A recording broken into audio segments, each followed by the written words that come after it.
No matter what I do, what effort I put in, what I wear, there's always one cosplay that seems to be universally loved by folks, no matter if I wear it to a Comic-Con or the Ren Fair or wherever. Everyone loves Critical Role's Jester Lavorre. And I love being Jester Lavorre because I get to make a connection with a bunch of people who like the same thing that I do, and I love to be affirmed by strangers, but also I hate to be perceived as myself, and what better way to not be seen as yourself than to paint yourself entirely blue. Ever since I've started cosplaying as Jester, I've upgraded the outfit every time I go out. In some of my earlier cosplay making adventures, and also the first time ever using body paint, I went as a more simple cleric Jester with a green cloak. The next time I went as Jester, I went as Pirate Jester, and also another Pirate Jester variant at a Comic-Con. And as much as I love this red overdress and I love every opportunity to wear it, I simply had to take it to the next level. So I took a lot of inspiration from one of my favorite artist renditions of Jester Lavorre. This is a piece made by Annalise Jensen, and I love it. I love the green and the pink. As always, I try to keep these videos relatively spoiler free, regardless of the fact that the next campaign 3, has already come and gone. But, you know, at some point in campaign 2, the party attends a ball, as every good D&D campaign needs a chance for the characters to dress up in pretty clothes, and Jester chooses to wear a beautiful frilly pink dress with lots of adorable details and layers, and there's very little that I love so much as making myself a new pretty dress to wear that has limited appropriate places to wear it and very little practicality. With our starting sketch figured out, I want to show off some of the materials that I found. I know I said I was getting rid of old stuff exclusively, but I don't think I could have made this outfit the way I wanted to if I didn't get my hands on just the most beautiful color shift brocade fabric, which I got from Trashmouth Mercantile on Etsy. They kind of specialize in patches, but they do have a collection of absolutely insane woven color shift fabrics, and I could not ignore this green-pink paisley combination. It was just perfect and exactly what I had in mind. It does look a little red in this lighting, but I promise you it's a beautiful vibrant pink. This next collection of fabric is stuff that I already had. I have a white lining fabric, which I didn't end up using because instead I used this pretty pale green satiny, I think, that I thought would feel more comfortable against my skin to use as lining, and also this thicker baby pink fabric that my mom gave me that I used actually in a previous version of Jester. And of course I got my hands on what is simultaneously the bane of my existence and the love of my life, chiffon. I bought this in the color baby pink from a New York based Etsy seller that I love. They are called HNT Fabrics. They are where I got the original Fern Calloway green fabric from, and I have never once been disappointed with the quality or color of collection. I love their shop. The last few things I got for this project are this trim, which I got just because it matched the vibe. I wasn't 100% sure how I was going to incorporate it, but I'm very glad I did get it for reasons that we will discover later. Also, I got this ribbon and bias tape. I didn't actually use either of them in a way that was significant to the video, but I do have a plan to swap out the lacing that I use for the corset top for this green ribbon, just because I think it'll look a little nicer. But to be honest, as of recording this voiceover, I've not done that yet, so I guess we'll just have to wait and see. So now that I've shown off all this gorgeous fabric, step 1, we're going to set that aside. The real first step of sewing or cosplay is cutting out patterns. I've been known to wing it from time to time when it comes to making patterns, even specifically in the case of corset tops, but I actually had on hand this very pretty McCall's costume pattern number M7885, or the Angela Clayton Victoria dress. I really wanted to use this entire pattern for the dress. I think it's a beautiful, beautiful pattern, but reading the charts on the back, it recommended 11¼ yards, not including the fabric needed for the lining on the inside of the corset top. And I said, Miss Ma'am, 11 yards? Not in this economy. We're just using the pattern for the corset top, and for the rest of the dress, I'm going to have to settle for a fun little circle skirt, okay? Also, no, your eyes do not deceive you. I got a haircut, and also I'm half blonde. Surprise! I really decided to lean into the middle child and got half my head bleached. Actually, I'm not gonna lie, I got the haircut because the last wig that I put on was so tedious. Even with my hair braided and pinned as tightly as I could manage, it was a disaster. And I'm gonna need you to lean in real close for this secret. The amount of hair that I had balled up under the wig cap is why you never saw the back of my head in my Lenore cosplay video reveal. So to cut the fabric, I decided to move down to my dining room table for a couple of reasons. The primary reason being space. All of these fabrics that I'm working with are fairly slippery, so working on a tiny little desk underneath a slanted ceiling is not exactly ideal. I just wanted enough room to lay more than a yard of fabric out. The not so primary reasons for moving downstairs was was that I was feeling very isolated and burnt out sitting in a small hot room upstairs by myself, and working in visible proximity to my partner made me feel better about everything in general. Also, we almost never eat at this dining room table, so it's a great place for storing partially finished projects. I am vamping a little bit here because I have altogether too much footage of me cutting and serging fabric for no reason. I always get pretty overzealous with the SD card space and battery life during this phase of the project, and then later down the line I get really tired and forget to press record. After cutting and serging all the bodice pieces, I ironed everything flat and then, referencing the original pattern, marked out all the places where I'm supposed to be sewing boning channels, which I would like to point out, it's actually fairly impressive that I'm taking the time to do this and even considering sewing boning channels at all, because I hate sewing boning channels. I'm very bad at it, and for the last few years I've been using sew through boning, which is much easier to work with, but because it's designed for your sewing needle to go through without breaking, it only adds a little bit of light structuring and not nearly as much as a proper corset boning might provide. More on boning in a minute. As we assemble this bodice, let me just take a moment to talk about how I walked through the notions aisle in a closing Joann store to pick up a bunch of things that were on super sale, and I thought to myself, I should buy matching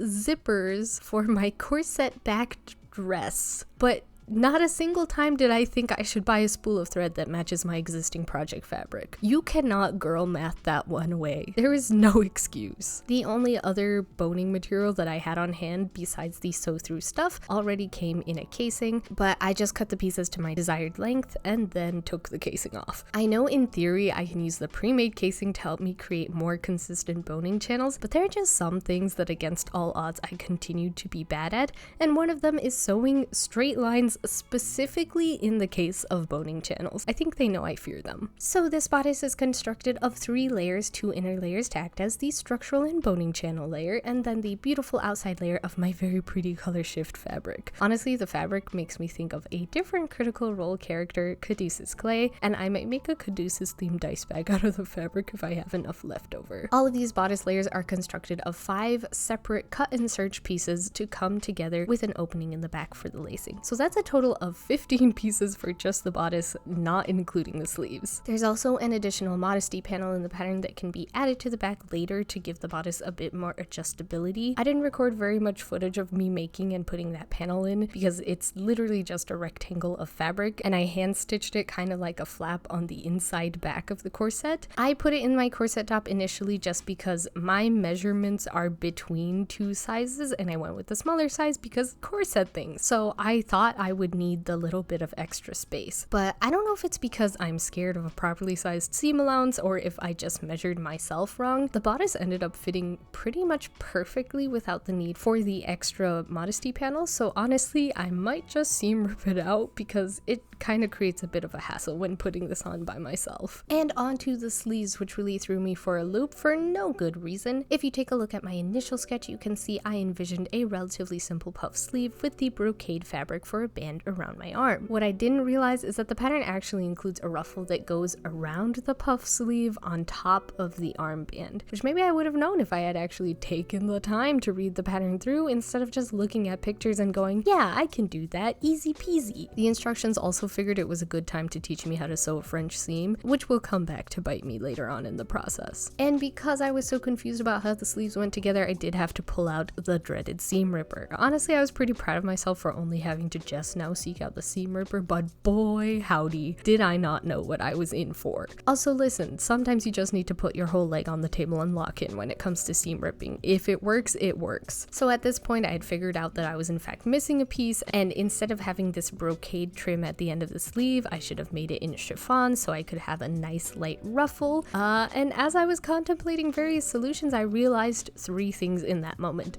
Number 1, my brain was fried. Number 2, I was not going to let myself go to bed until the sleeves were installed and finished in a way that I was happy with. And number 3, if I had to pull the seam ripper out again for the night, I was going to seam rip the wrinkles in my brain so my brain can be nice and flat and smooth. So instead of taking the sleeve apart, I sewed a little elastic around the seam allowance in the sleeve, so now I have a ruffle and a puff sleeve, and I didn't have to undo all my hard work or cut, serge, and sew a new piece in. So immediately going to bed and on to the next day, starting fresh, it was time for a little grommet install for the back. I got this really cool little grommet pliers that fit none of the grommets that I already have, but at least it made for a really convenient hole punch through which I could install the grommets the traditional way. And by the traditional way, I mean violence. Either I'm going to have to get a new die bit to put on my pliers, or I'm just going to have to buy a bunch of new grommets and just use these old ones with the hammer. I don't know what I'm gonna do. We'll remedy this problem one way or another, just not today. But now I can lace up the corset and officially try the fully completed top on. You can distinctly see the extra back panel is just becoming a scrunched mess, so I'm really thinking of taking that out entirely. And also, I think I'm gonna properly lace this the correct way so that I can pull the loops from the middle instead of the bottom, and that'll just make it easier to put on by myself. But other than those two things, I'm really pleased with the overall fit and look of this top. And here's where I made the mistake of saying out loud, it's just a couple of circle skirts, how hard can it be? And I invited every kind of misfortune onto myself by just having a shred of confidence. To be fair, the circle skirt part is relatively simple, it's just a little bit of math, which I know sounds scary, but let's be honest, if you're watching a Critical Role Jester cosplay video, it's pretty likely that you've dabbled in D&D and you've done a dice math before. Circle math is really not that bad. So I cut one circle skirt out of my chiffon and then another out of my pink lining fabric, and all was well. Helicopter, helicopter. Now, where the problems I create for myself really took a turn for the worst, I wanted a sort of selkie style ruffle at the bottom of my skirt on the chiffon layer. So I took the large circumference of my skirt, multiplied it by 4, and cut out several 4-inch wide strips until I approximately met that length. And let me tell you, it is a length of all time. And thus begins my descent into madness, because I hate hemming chiffon. You would think, since I hate sheer fabric so much, that I would stop designing outfits that need them, but they're just so gosh dang pretty. So to avoid rethreading my serge and also to avoid having to make rolled hems without a rolled hem presser foot, I decided the next best thing would be to burn the edges of all of these chiffon pieces, because I will do anything but sew for my sewing projects, I guess. It was an ordeal to say the least, and one made extra tedious because my window was open to increase ventilation. It's the right thing to do, but it was a windy day. So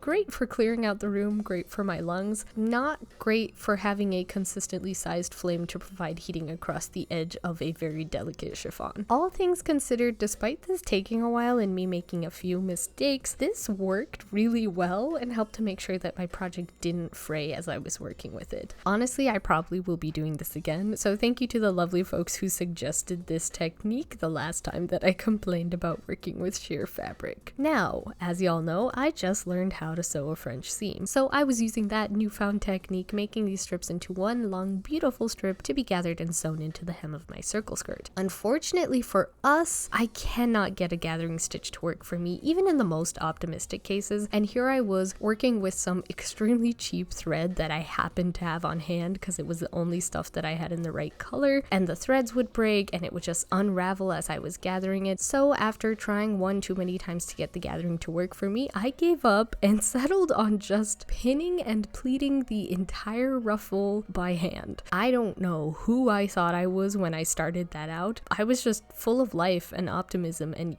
hubris, I guess. So much hubris, in fact, that I thought I could add this ruffle in and have enough length and patience to turn the edge where the skirt meets the ruffle into a French seam, which is crazy. But that's just the part where I'm contributing to my own pain and suffering. On top of all that, chiffon is not easy to work with. It is very slippery in the sewing machine. I kept accidentally sewing the skirt to itself and the ruffles would get caught in the machinery. Everything was sliding around and I had to break out the seam ripper about 1,000 times. And I'm gonna be honest, I crashed out. That's why the video is late. I completely stopped because I had already been working on the skirt for an entire day and I was rushing and tearing up the chiffon over and over and over again, all just to get a video out on time. And I decided that me tearing up the delicate fabric was not going to be worth it. So at the risk of my video coming out a few days late, I went to bed with only about 1/3 of the skirt ruffles on. But I came back the next morning because never back down, never what? Never give up. And I finally got all the ruffles on around the edge of the skirt. It wasn't perfect, but honestly, I had bigger problems to worry about because the funny thing about a French seam is that you start by sewing things together backwards, fold the seam on its itself and sew along that so that all of your ugly raw edges get hidden inside of the seam. It's really a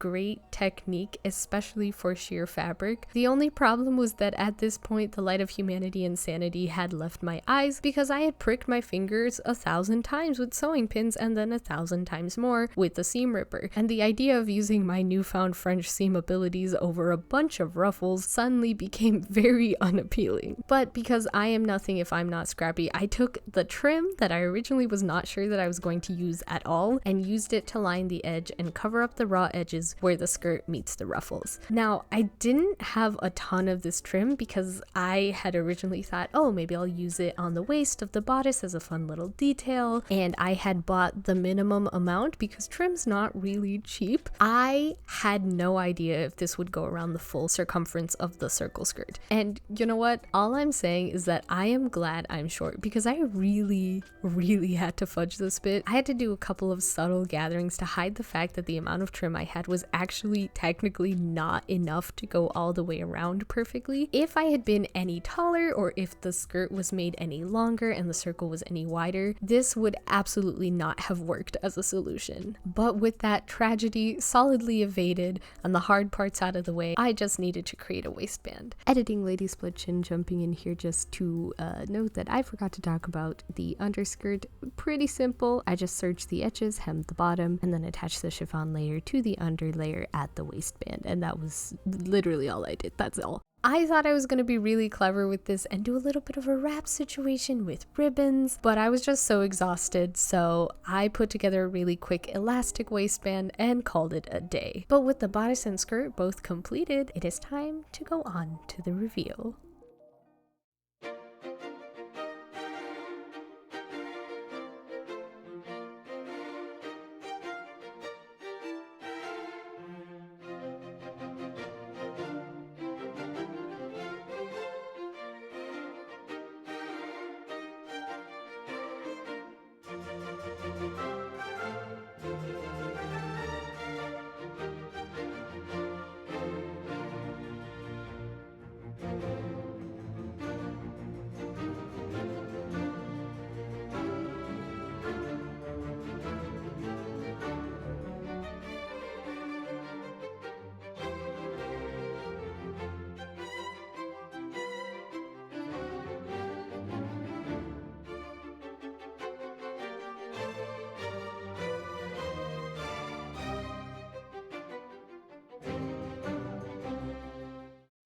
This was an event. This was a lot, but in the end, I'm really pleased with how this came out. I am so glad I got to bring this version to life. I'm so excited to wear this to the Ren Fair when Ren Fair season comes around, which y'all should be real proud of me. I made 2 brand new costumes that are more or less completed before Art Fight Chaos, let alone Ren Fair season chaos, has even arrived. And you know what? I think that's pretty cool.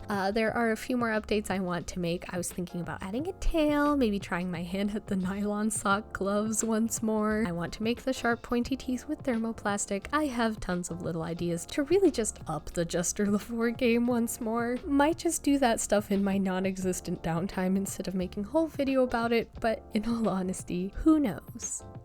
Not me. I'm Jester Lavorre and you're watching Critical Role.